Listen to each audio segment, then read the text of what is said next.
అనుకున్నదే అవుతోంది. భారతిరెడ్డి రంగంలోకి దిగేశారు. ఇన్నాళ్ళు బిజినెస్ వ్యవహారాల మినహా ప్రత్యక్ష రాజకీయాలకు దూరంగా ఉన్న ఆమె ఇప్పుడు వైసీపీ నేతలతో మాటమంతి కలుపుతున్నారు.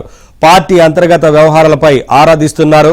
గత కొద్ది రోజులుగా ఈ వ్యవహారం చాప కింద నీరులా సాగుతోంది. మరోవైపు వైసీపీ హయాంలో జరిగిన లిక్కర్ స్కామ్లో జగన్ అరెస్టుపై రకరకాల వదంతులు వస్తున్నాయి. ఈ నేపథ్యంలో భారతి ఎంట్రీ అనేక ప్రశ్నలు లేవనెత్తుతోంది.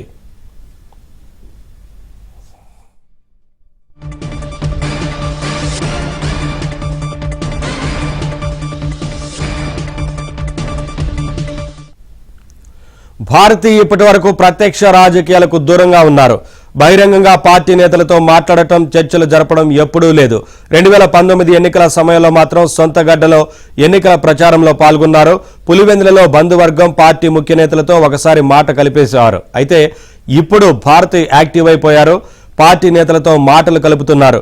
ఎక్కడ ఏం జరుగుతోంది, పార్టీలో ఎవరెవరు ఏం చేస్తున్నారు అంటూ ఆరాధిస్తున్నారు. భారతి సడన్ ఎంట్రీ ఆ పార్టీలో కలకలం రేపుతోంది.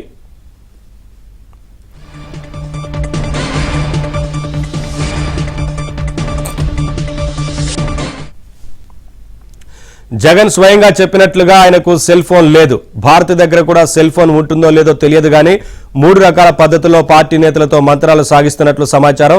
బాగా ప్రముఖులైన పార్టీ నాయకులతో ఆమె నేరుగా మాట్లాడుతున్నారు. ఫోన్లోనూ మాట్లాడుతున్నారు. కానీ తన ఫోన్ నుంచి మాత్రం కాదు. జగన్ కుటుంబానికి నమ్మిన బంటుగా ఉంటూ మద్యం కేసులో చిక్కుకున్న ఓ రిటైర్డ్ మధ్యస్థాయి అధికారి ఫోన్ నుంచే ఆమె పెద్ద లీడర్లతో మాట్లాడుతున్నారు. ఇదే అంశానికి సంబంధించి మరింత సమాచారం మా ఏపీ బ్యూరో చీఫ్ రామారావు అడిగి తెలుసుకుందాం. రామారావు,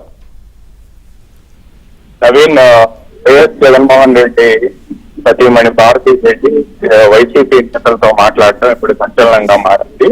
ఆ పార్టీతో పాటు రాష్ట్ర రాజకీయాల్లో కూడా చర్చనీయాంశంగా మారింది. ప్రధానంగా భారతీ రెడ్డి గత 15 రోజుల నుంచి పార్టీకి సంబంధించిన అగ్ర నేతలతో ఫోన్ లో మాట్లాడటం, పక్కనే ఉన్న ఒక రిటైర్డ్ అధికారి ఫోన్లు చేసి మేడం మాట్లాడుతుంది అని చెప్పి అగ్ర నేతలకు ఇవ్వటంతో పాటు దిగువ స్థాయి నేతలు ఎవరైతే ఉన్నారో వాళ్ళందరూ అంటే ద్వితీయ శ్రేణి నేతలు కానీ, మాజీ ఎమ్మెల్యేలు కానీ వీళ్ళందరూ కూడా మేడం పక్కనే ఉన్నారు, మాట్లాడమన్నారు అని చెప్పి సమాచారం చేరవేస్తున్నారు.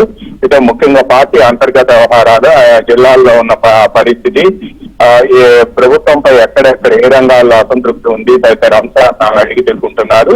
సీనియర్ నేతలతో ఇదే అంశంపై ఆ ఫోన్ లో కొద్దిసేపు చర్చిస్తున్నారు. ముఖ్యంగా ఇటీవల నిర్వహించిన ఫీజు పోరు కానీ, లేకపోతే ఈ యూత్ కోసం నిర్వహించిన ఆందోళనలో ఆశించి స్పందన కనిపించకపోవడంతో పార్టీ క్యాడర్ ఇన్యాక్టివ్ గా ఉంది అనే సమాచారాన్ని పార్టీ నేతలంతా కూడా భారతీ రెడ్డికి చేరవేస్తున్నారు. అధికారంలో ఉన్న సమయంలో జగన్ వీళ్ళని కలవకపోవడం, కనీసం తాడేపల్లి గేట్స్ లో ఎంట్రీ కూడా ప్యాలెస్ లో ఎంట్రీ కూడా లేకపోవడంతో కార్యకర్తలంతా అసంతృప్తిగా ఉన్నారు. ఆయన ఎవరిని కలవలేదు. పైగా పార్టీ క్యాడర్ కూడా తగిన న్యాయం జరగలేదు అనే సమాచారాన్ని ఫీడ్బ్యాక్ ఇస్తున్నట్టు తెలిసింది. కొంతమంది కీలకమైన అగ్రనేతలతో మాత్రమే ఆ మాటలను కలుపుతున్నారు. మిగతా వాళ్లతో మాత్రం మేడం చెప్పమన్నారు అని చెప్పి సమాచారం పంపుతున్నారు. ఆయా జిల్లాలకు సంబంధించిన కొంతమంది కీలక నేతలతో మాట్లాడి వాళ్ళ ద్వారా మిగతా వాళ్ళకి సమాచారం అందిస్తున్నారు. ఈ మొత్తం వ్యవహారం కూడా ఇప్పుడు పార్టీలో చర్చనీయాంశంగా మారింది. సడన్ గా భారతీ రెడ్డి ఎంట్రీ ఏమిటి అనే అంశంపై కూడా ఇప్పుడు అందరూ ఆరాధిస్తున్నారు.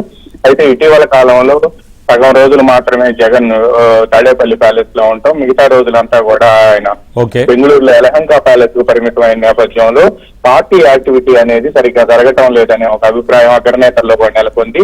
పైగా అసెంబ్లీకి వెళ్ళకపోవడంపై కూడా విమర్శలు వస్తూ ఉన్నాయి.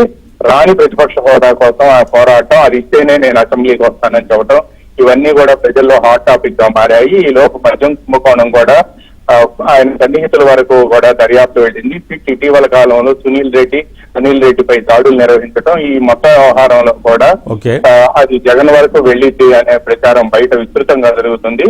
ఈ నేపథ్యంలోనే మేడం ఎంట్రీ అనేది ఆ పార్టీలో హాట్ టాపిక్ గా మారింది. Naveen, thank you Ramarao.